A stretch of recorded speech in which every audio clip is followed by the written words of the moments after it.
Good evening. This is John Bailey, and this is People to be Heard, the program where people have something to say, have their say. And tonight, you've got on location here at the Lois Bronz Children's Center in Greenburgh, New York, actually White Plains by zip code. We have the President and CEO on my immediate right of the Lois Bronz Children's Center, Sonia Washington. Thank you for coming on the program. Thank you for having me. And the chairperson of the Board of Directors on my far right, former White Plains resident, Joan Lewis Shepard. Good evening. And your daughter went to White Plains High School, and now she is a dentist in Yes. real life.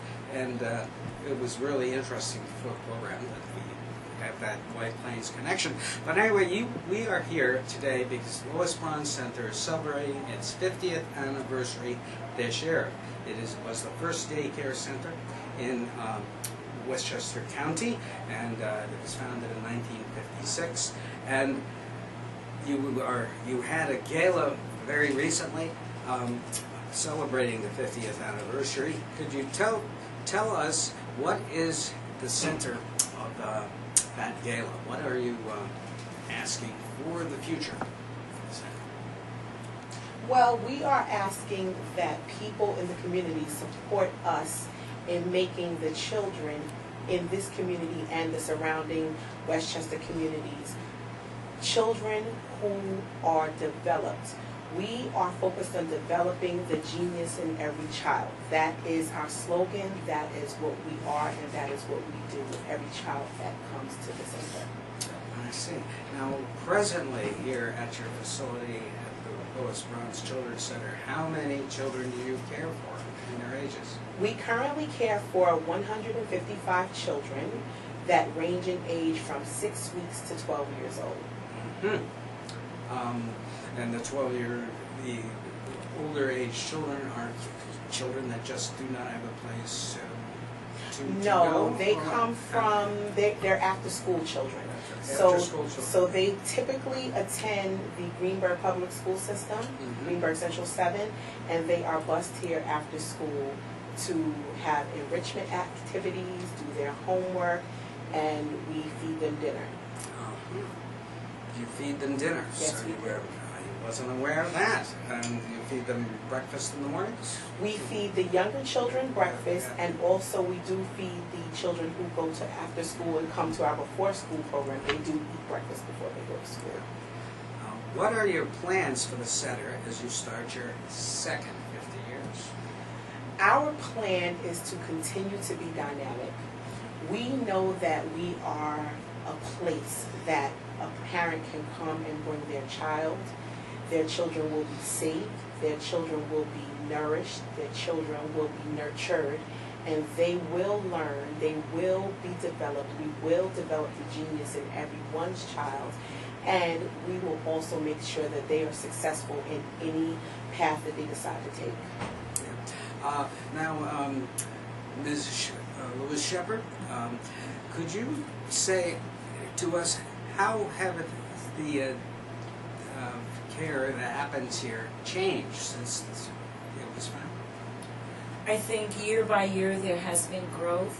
I think within the last 2 to 3 years, what we are trying to do is grow our board to make sure that we have the right set of skills to provide the right guidance to the operational team, to the president and CEO, because they drive operations. But we want to make sure we have the right level of skills at the board level to provide the guidance. So we have doubled the board and grown in skill set at the board. Yeah. Who are some of the people you brought in? Some of the people we've brought in are from different corporations. We have people from IBM, we have lawyers, we have had and still do people with financial background and from the education area as well. So it's varied, the background of the board members, and we think with that it really focuses on where we're trying to go with the Children's Center. We are almost there, but we want to continue to grow again so that we can provide the right strategic direction. Yeah. Now, how do you want to grow? What is needed to grow the center? We need we have a long list of asks. We have a giving tree where we've identified these asks, led by the president and CEO along with the education director.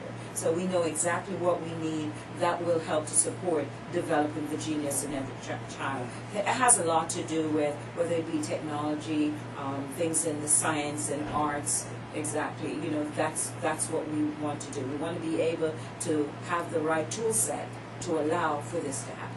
Mm-hmm. And now, what is a typical daycare day-to-day like? Well, let's remember that this is not a daycare. Yes, I'm sorry, we have to disavow ourselves of that. We have gotten rid of that term. This is a learning center. So when the children come here every day, they experience science, they experience math, they experience reading, they experience hands-on activities. We take them to museums. We take them next door swimming through the generosity of the Theater of the Young Community Center and the partnership they have with us. We take them to the Y, and they do beginning gymnastics classes. So these are things that all are incorporated into their day at no extra cost to the parent. We at the center bring these things in because we typically serve a child who does not have the economic means necessarily to enjoy these activities outside of home. Not all, but a lot of our children are not able to do these things.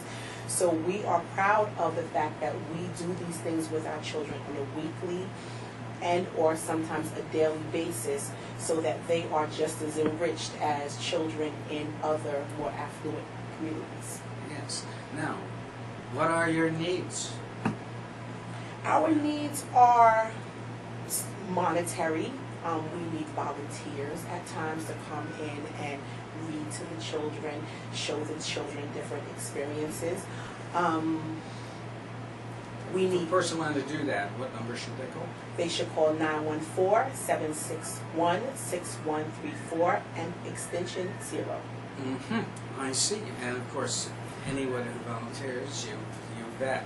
Yes, we have. Yes. They will go through a strenuous clearance process, and it ensures us that that person is cleared to work with children and does not have a criminal background. Mm-hmm. Now, how do you pay the salaries of child care workers? Well, are you mostly subsidized by federal funds? And we are heavily subsidized on the federal level as well as the county level. We do have a few private sources, but the basic way we get our funding is through federal and county. I see, but that was how this center was funded in the beginning, was by a large family donation. Yes. And anonymous. Yes. Which is, I always feel, the best way to give. Because then, but anyway, have you, now, one thing that was really great was a news release on the 50th anniversary gala where you quoted, and I understand you wrote that release, and you have a future in public relations. One of the best releases I've ever seen, and you quoted graduates of the CARE program years ago that are now accomplished teaching and professionals in the area. And did these stories really impress you? Oh, absolutely. And I would say that, our former board member, Susan Sumsill, Johnson, who's now, moved on, but she has grown tremendously. And the quote that you read is direct from her.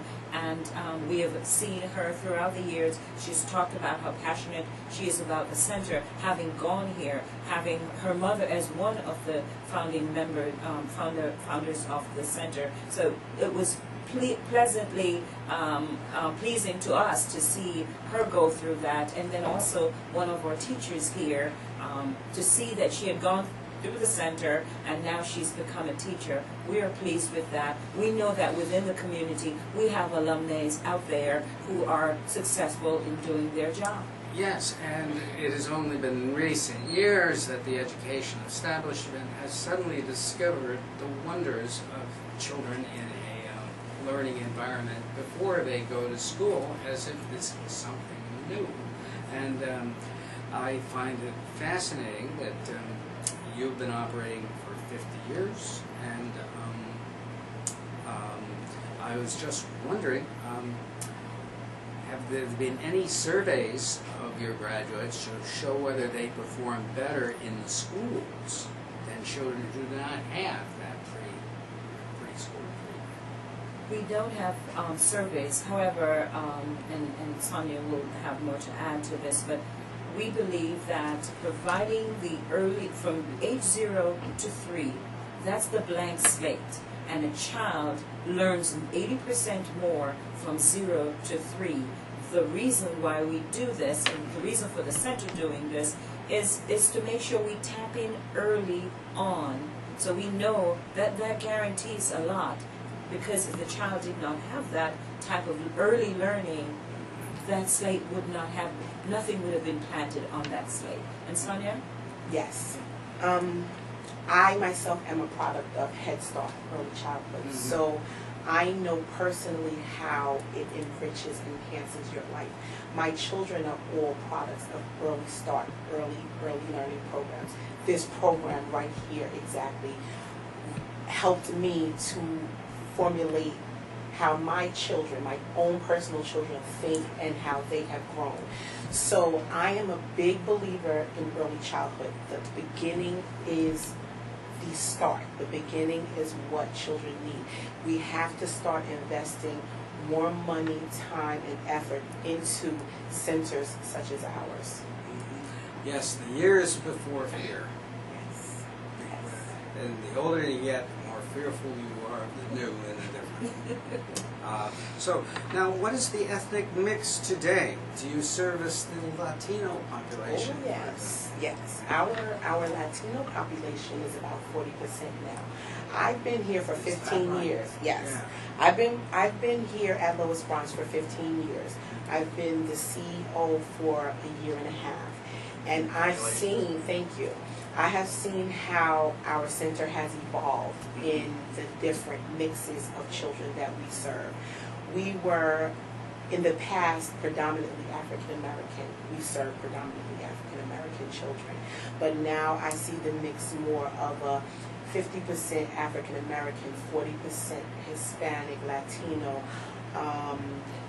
5% Caucasian, and we also, the rest are about a mixed parentage. And the two ethnic groups get along fabulously. Everybody gets along well. It's all about the kids. Wouldn't it be nice if we adults could? It's all about the kids. Yes, right. And now, the question here I have is, what has been your experience with English language learners in daycare?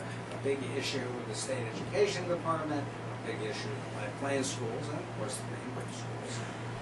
I will say through experience and watching the children grow here, our children that come in predominantly non-English speaking, within 2 to 3 months, they become fluent in English. So that's all the more reason why we have to invest more in early start. I've had children come in September, did not know any English, and that's okay. We tell the parents, don't worry, we will make sure they learn English, but they will not lose their other language. We actually label things in our classrooms in English and in Spanish. What a concept. Everything, we incorporate other children's cultures into the center. So as a child learns English, they actually help their parent. They become the interpreter sometimes for their parent. And it's a beautiful thing. It's a beautiful thing because now that child is bilingual. And they'll have more to offer when they're a grown-up. They'll have more job opportunities and employment opportunities because they are now bilingual. Now, as you know, in White Plains, or maybe you don't, but White Plains is now wrestling with how to deal with this new Section 154 promulgation by the State Education Department that they have to address bilingual classes with more than 20%. but I don't want to get into Early that now. childhood. But have the schools been in touch with specifically your program, programs like it that deal with this every day? Well, I will say that we do partner with the local school districts and offer universal pre-K here at our center. So we have a contract with Greenberg Central 7. And we do take their children who are their overflow for universal pre-K.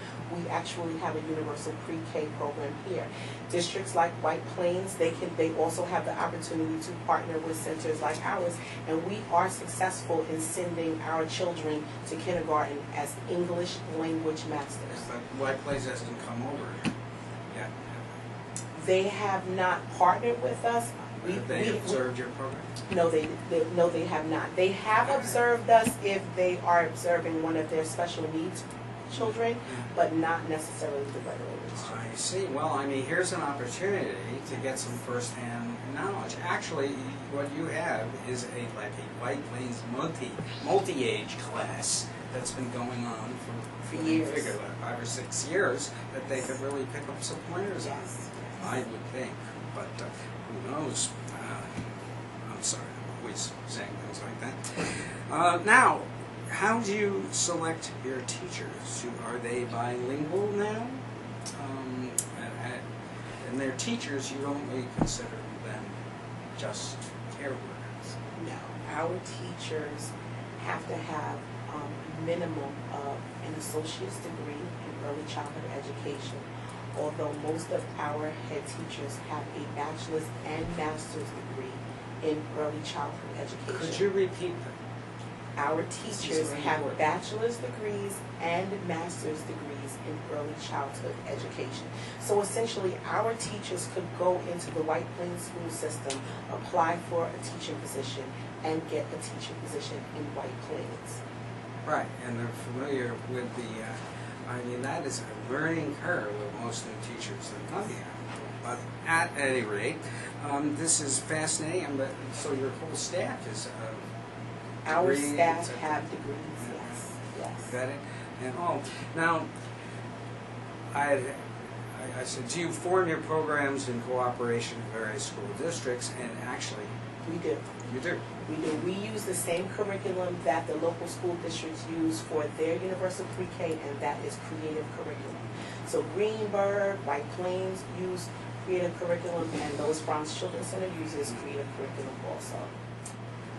Well, what came up today when we're taping this interview was a newspaper article, once again pointing out that due to the inability of the legislature to count in their budget, that they have about a $17 million shortfall in the county budget, and this is being said to possibly affect the amounts of money that are being given to nonprofits.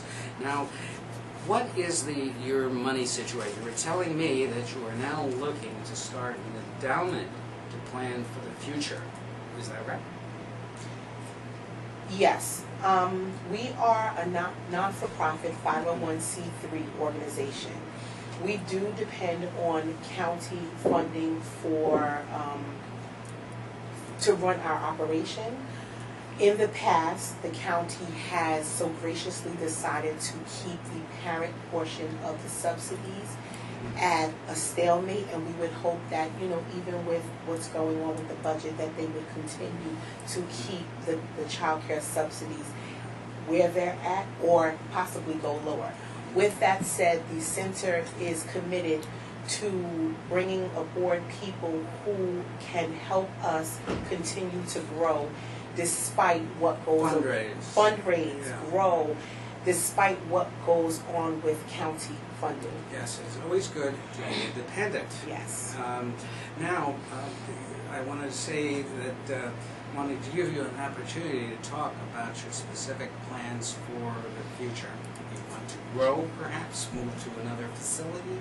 Well, we want to grow in terms of what we offer. We want to ensure that we are the quality organization, the place to go for education, for early childhood, for children.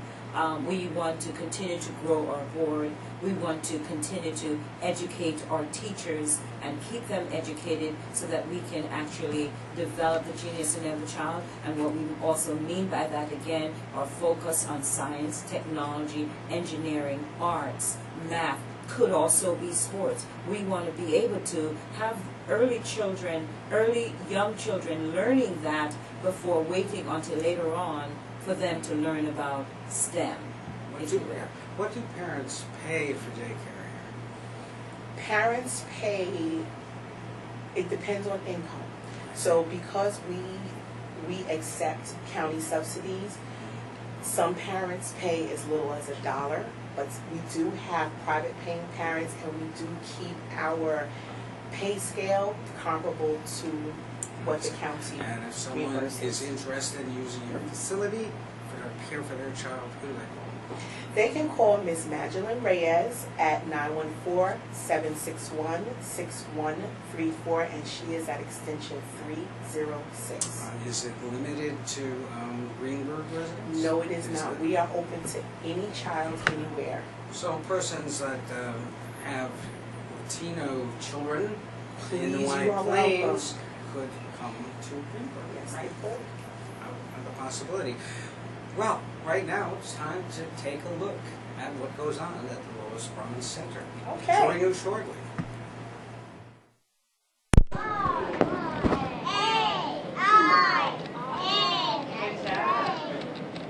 How about the next word?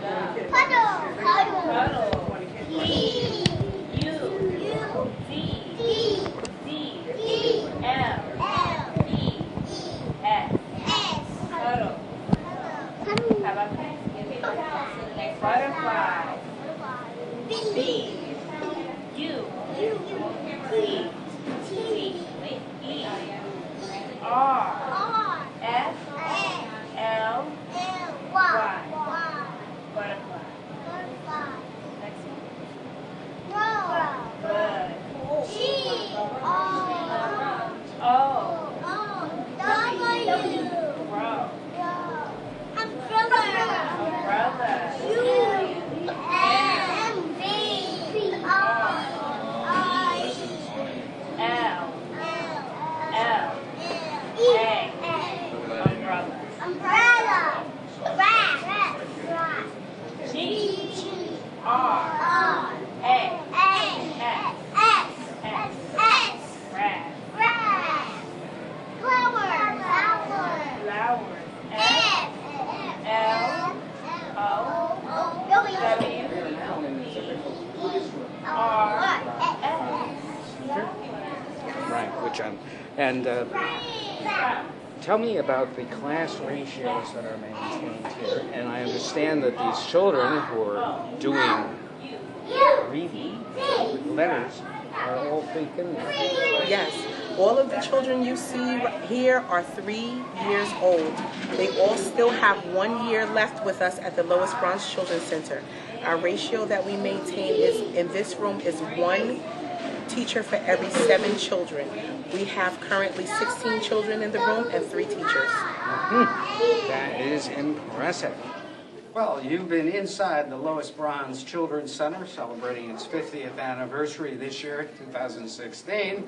And we want to thank Sonia Washington, President and CEO, for our tour and the very enlightening interview about what is really done for our youth in Westchester at the Lois Bronz Children's Center. Thank you. Thank you. have been heard. All right.